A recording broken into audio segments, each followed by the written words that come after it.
Timing the market is next to impossible.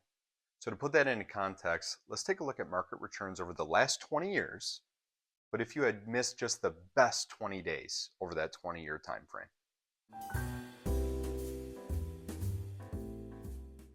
So as you've noticed this month, the market has really rallied off those year-to-date lows with hopes that inflation has peaked.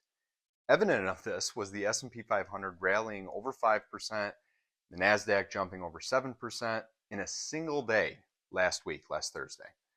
And days like that are exactly why we stay in the game and we stay invested. So I was kind of curious, what if over the long run, you had simply missed out on, say, only a handful of days, but were otherwise invested for the rest of the time? How much would that really hurt your long-term returns? Well, luckily, JP Morgan has already helped us out with a lot of that data, compiled it, and put it on a chart for us here.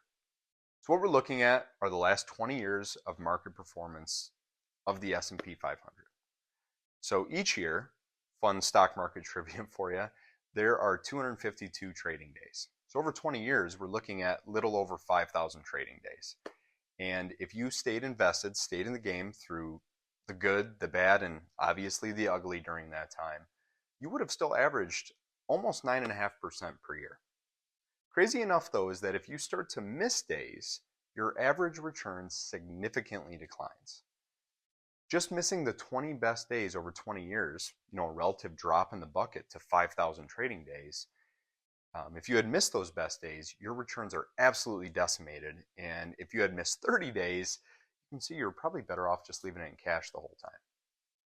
So to make this stat even crazier, 7 out of the 10 best days over those 20 years occurred within 15 days of the worst days. So to say it another way, it's always darkest before dawn. Take it from me, buddy. So he's darkest just before the dawn. So over a sample size of 5,000 days, picking which handful are the most optimal to be invested are exactly why it pays to ride out the bad days.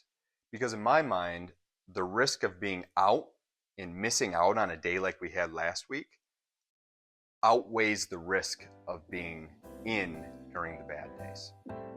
So as always, stay the course, stay on point. Take care.